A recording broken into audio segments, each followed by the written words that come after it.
15.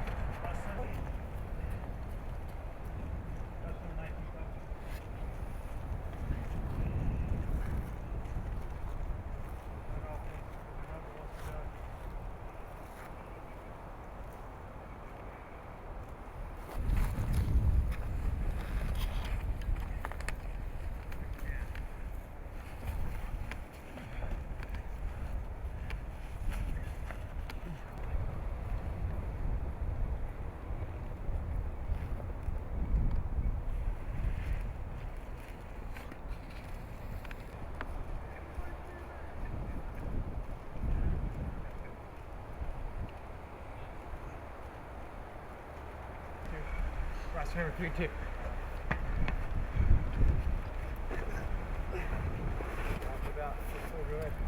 Roster number 32.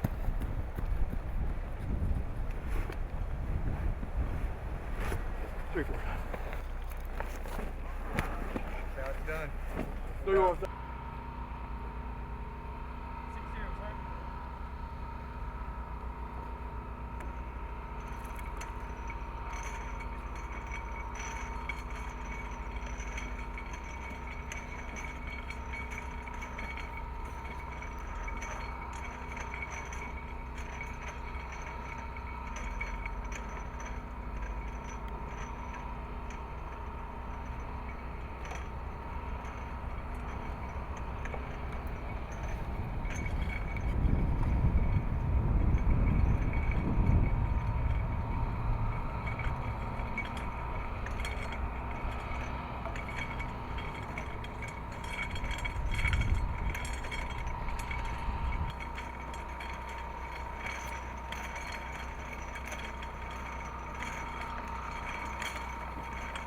$25.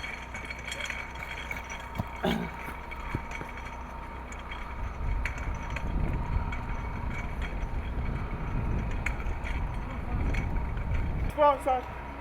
Begin. 6 sponsor. Begin. Start. Go ahead.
Russ number 114, start. About 19.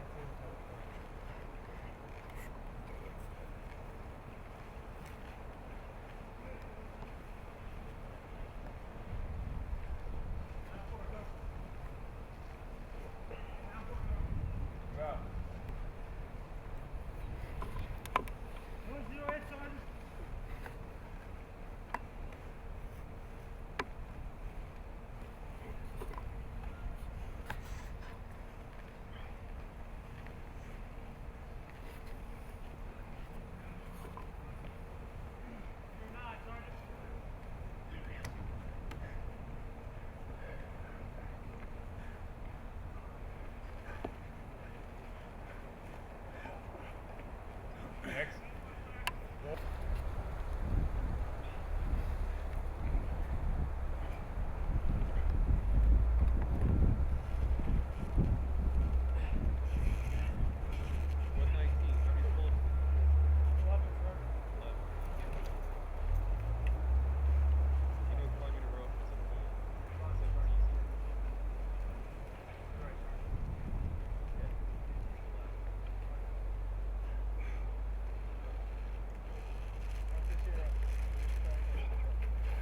One 117, Sergeant. What? Spartan 117, Sergeant.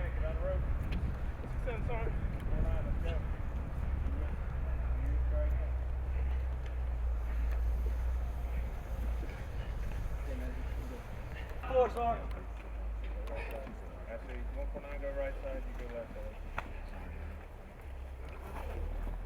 Long.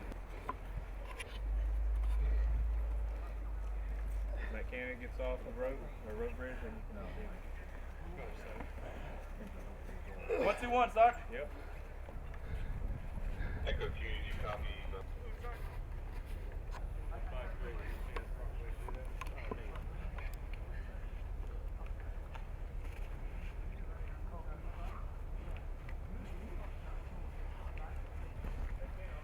What is this, Sergeant?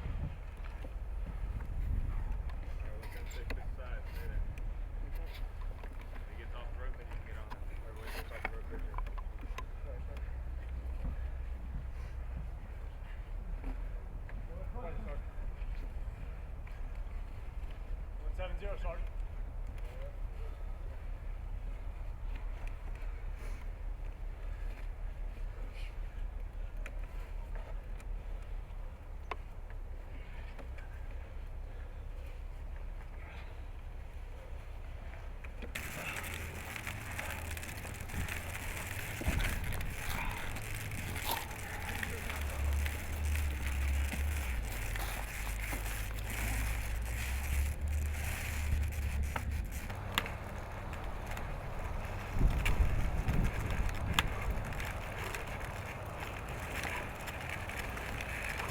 Four, sir.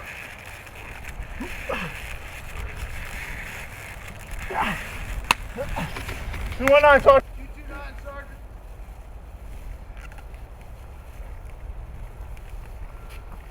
Zero, seven, sir. 231, Sergeant. 242, Sergeant. 242, Sergeant.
Why do you want to compete and spend 3 days just in the dirt and tired and working so hard? What is it about it that you like that so much?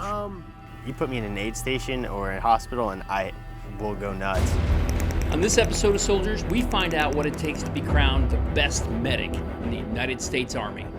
I'm looking forward to seeing the suffering.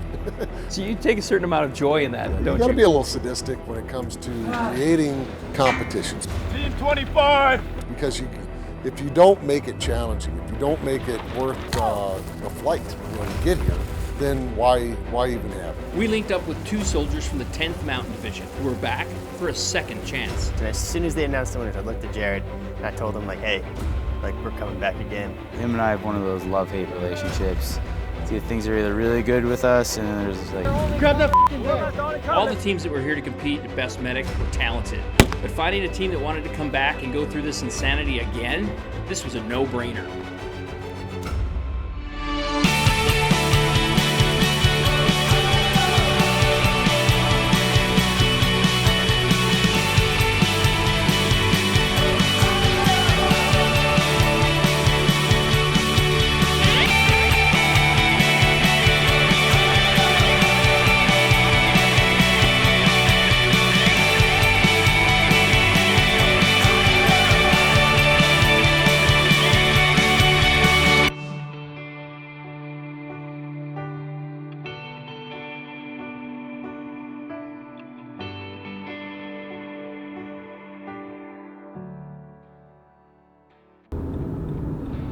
It's 7:30 and we are heading to Camp Bullis. Camp Bullis is where the Best Medic competition is. And tonight is the last few things they're gonna do before they kick the events off tomorrow.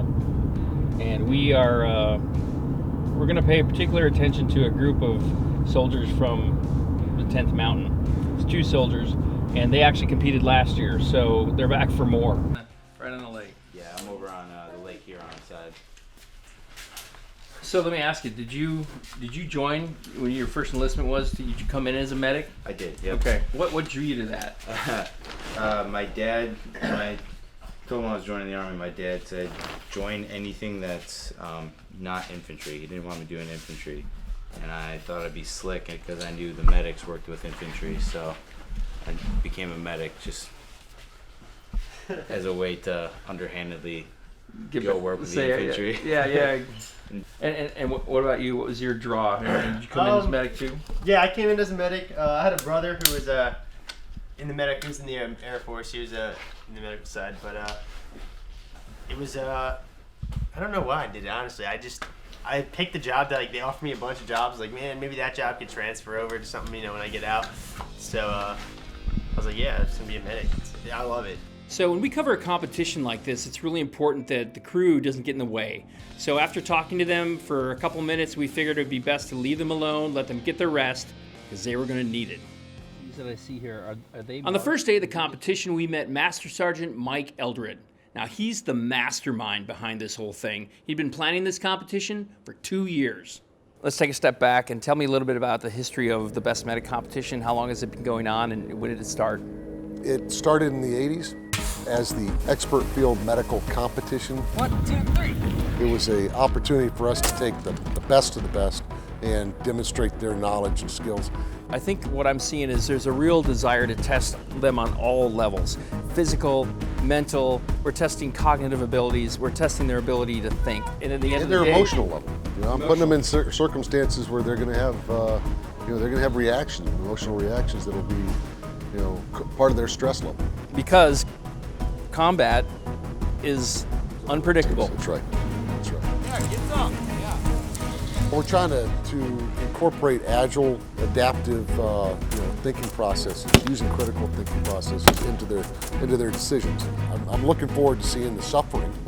So you take a certain amount of joy in that, don't You got to be a little sadistic when it comes to creating competitions, because if you don't make it challenging, if you don't make it worth the flight, you know, to get here, then why even have it? So there are some guys that are coming back. They're repeat clients. What does it say about those guys? They come, they play. They're masochists. They're masochists. All 32 teams take a series of fitness tests. The better you do, the earlier you start. It's literally a race against time to finish all the lanes. Now our team from the 10th Mountain ended up in the middle of the pack, so they kind of got a late start. Walk me through that first day of activities that you experienced. What happened? As soon as we got down, took fire from our north.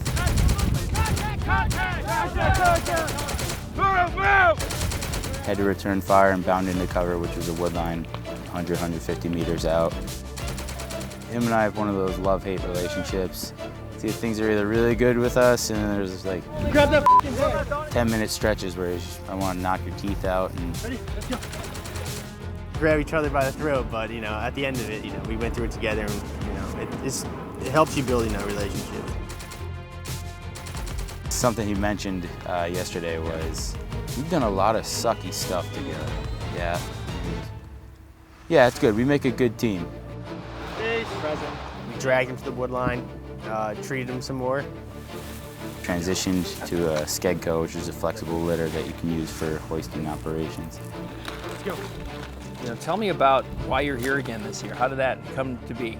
We're here last year, obviously. We competed, and we were sitting, we knew that we weren't, we had, you know, maybe we're not winning, whatever. We just want to get it over with. Let's go. We were in the auditorium for the ceremony, obviously, and they announced the winners. And as soon as they announced the winners, I looked at Jared, and I told him, like, hey, we're coming back again. Moved him a little bit farther, maybe 50 meters, and came up to a 30-foot cliff. Yo, Bailey guy, you ready? We hooked our patient in, and we rappelled with them, and it was awesome. I really appreciate that part of the medicine, because not all medics really get that training. It's something I thoroughly believe they should be implemented, and I'm glad they tested it. When we came out to see the lanes, I picked that mannequin up, and it's like, wow, yeah, that's heavy. I think it's like 180 pounds Yeah. or whatever. But yeah, and you got 2 people working it, it's not that bad. Yeah. Especially down here in the creek, you know, it goes pretty smooth over the rocks, so there's not a lot of friction there. So what's you guys, I don't want to take too much more time, but when you think about pacing yourselves and moving through next thing and the next thing, how do you approach that? You just feel each other out and say, hey, I feel pretty good, let's keep moving, let's do some planning, take a knee, or what? Yeah, we that's what we did last year, and that's what we'll probably continue to do this year. We just talked, you know, hey man, I need a break, so. Exactly, yeah, For the next phase, Evans and Sheets had to navigate through the woods for 5 miles undetected, so we couldn't go with them. But we took this opportunity to meet some mountain warfare school instructors from the National Guard, Sergeant First Class Bert Severin and Staff Sergeant Andreas Bond Webster. What does it mean to you to be here competing as a best medic? I love competition. That's what I thrive on. Just to kind of prove it to myself that I can still do it, and I haven't slacked that much on my skills. How long have you two been working together as a team? Honestly, about 3 weeks. Really? Yeah. How's he doing? Can you talk to us now? Yes. I'm the old guy on the team, okay. And he's the young pretty face, I guess. Ridicule. We that's how we encourage each other. The old guy, the fat kid, in a good-natured way, of course. You've been through some lanes. Has there been anything that has, been particularly challenging for you guys that, that you can think about? I will say, and I could show my hands to the camera, but the terrain here is incredibly difficult. The brush, the vegetation, is out there to stop you at all costs. Just ask our camera guy. Why do you think this kind of competition is important for in the Army medical community? It kind of puts a spotlight on what we are actually capable of and kind of all the different facets that we have to our job. A lot of times if you're a line medic, you're more often than not an infantryman first. And then once bullets start flying and people actually get hurt, that's when you become the medic. So you're an integral part of the group that way. But it's nice to kind of put that in the forefront and make that something that is seen throughout the Army. You need to have some kind of something to strive for, right? And everybody wants to be the best of the best. So this is the perfect venue to throw out there. You know, and it's Army-wide, which is a huge organization. And I think that says it all. Something to strive for. The team spent 36 hours on Sergeant Eldred's gauntlet of lanes before they got their first break, but it wouldn't be long before their next event. It's 0330 on day 3 of the Army Best Medic competition. At 0100, the team started a foot march. Now what they don't know is how long it was going to be. It's actually 12 miles. A lot of them were talking yesterday like they thought it was going to be 18, but that's the mental part of this that they just got to keep pushing through. The other thing is that this is only the beginning of another full day of things that are going to stress them and tax them to their limit.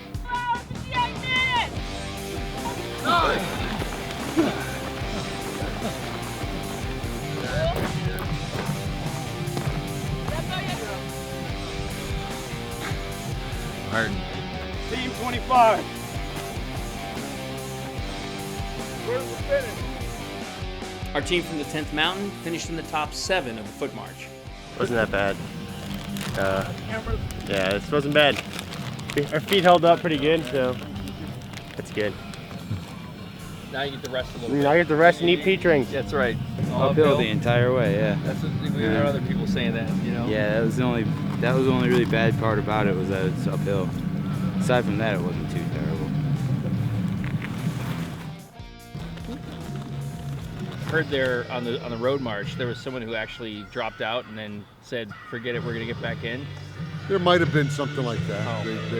There was a team that felt that kind of tested the waters in that, but they realized they were the first team to quit, and or would have been if they had done that, and they decided that wasn't for them, so they turned it back on. Good. Yeah. The National Guard eventually crossed the line. No worse for the wear. Finished. All good. Yeah. How are your feet holding up, Bon? Pretty torn up. Yeah, I bet. And ride. Yeah.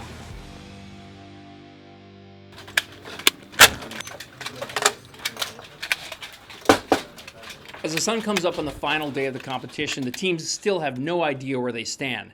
But that just means that the title of Best Medic is still up for grabs. So today, Sheets and Evans will get their weapons, zero them in, compete in a series of shooting lanes, and then a mystery event. So what is it about a competition like this that draws you and Jarrett to it? I mean, why do you want to compete and spend 3 days just in the dirt and tired and working so hard? What is it about it that you like that so much? I like being I'm a really physical person. I love being physical. I love being outdoors. I love doing stuff like this. I'm the kind of guy you put me in an aid station or a hospital and I will go nuts. Maybe I'm not a better medic, but being here, I have at least the potential to be a better leader because I can take the things that we've done here, and I can go back and I can teach them to my medics. So you see that this competition has an inherent value for the medical community as a whole. Oh yeah, absolutely. What are some of the character traits? What makes up a combat medic? They're not people that are seeking glory. We're the type of people that are more likely to rush to the sound of gunfire. It does take a special sort of type of person.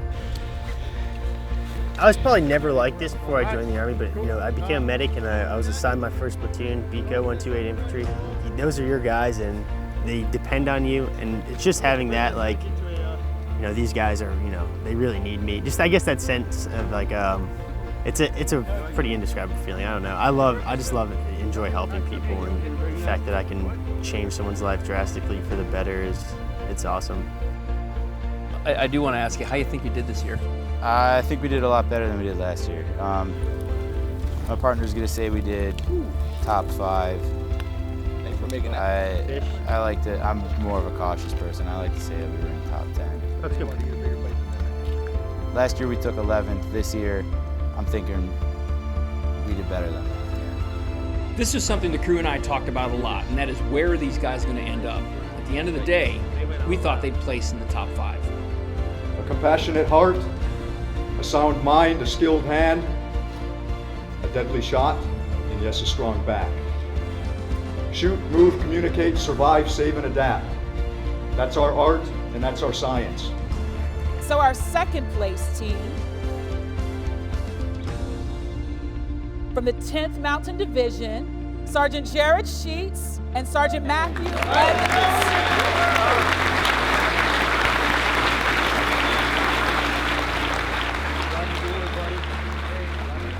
We found out they took second place. Man, we were so excited, and I think they were too. But the thing I take away the most is something that Sergeant Sheets said when he said, I may not be the best medic, but what I learned will make me a better leader. And I think that's true of every soldier that competed here.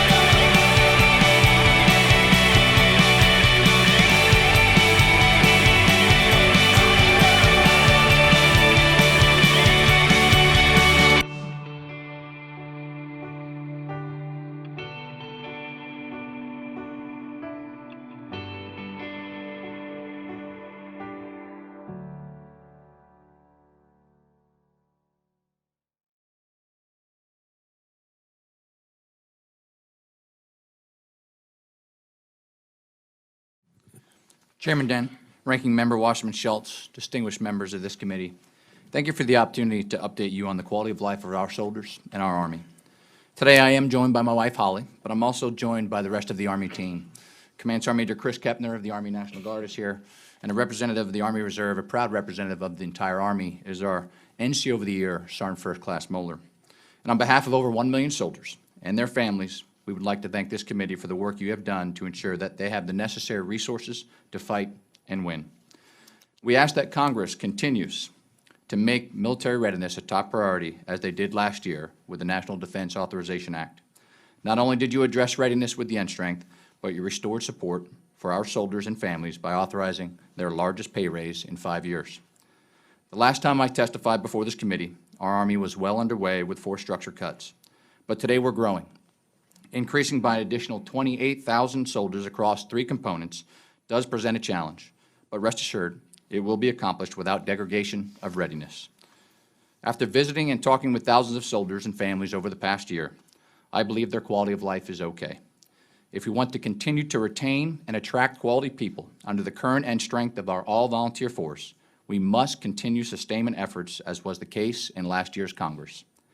Everywhere I visit, I'm inspired by the resiliency of soldiers and their families.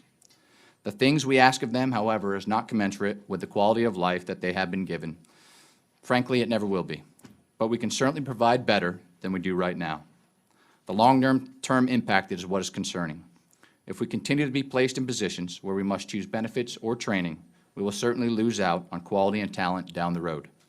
Fiscal uncertainty will result in loss of confidence in our institution and ultimately degrade our ability to retain and recruit.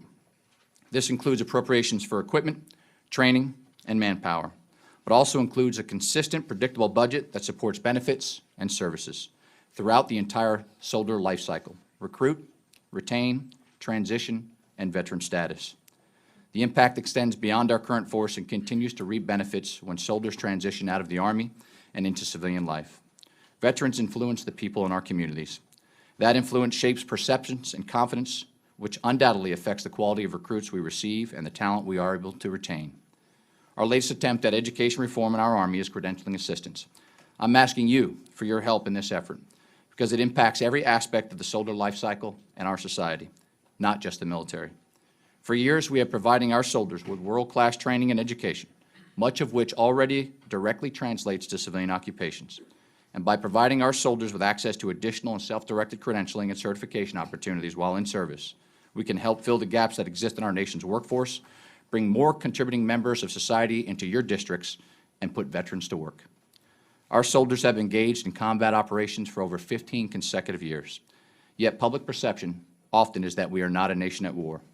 With more than 180,000 soldiers in 140 countries, preventing, shaping, and winning for our nation, our soldiers are in high demand. This is why our #1 priority has and always will continue to be readiness. We know very well what is expected of our Army. We will maintain professionals who are accountable and respectable. Initiatives and policies such as Not My Squad, sexual assault prevention, gender integration, and religious accommodations are just some of the examples of how we will effect appropriate change in our military culture. Filling Army formations with soldiers of character, competence, and commitment, soldiers who are mentally, emotionally, and physically fit to withstand the rigors required of members of the professions of arms is not a responsibility that I, the Chief, or the Secretary take lightly. If we are to maintain an all-quality volunteer force, we must focus on sustainment of the force we have right now. In current levels of compensation, benefits, and operational tempo, it's what soldiers today have come to expect. What we have to do now is focus on sustainment and to avoid policies that degrade that readiness. Having a military is a requirement for the nation, but it is a choice by individuals. Therefore, we must ensure our actions and decisions reinforce the message that we are behind our professional all-volunteer force. These actions and decisions must always reinforce the message that we will support our soldiers and families at work and home. I am confident with the help of Congress, our Army will always be ready to assure, deter, and defend the American people and our way of life. Thank you for your time, and I look forward to your questions.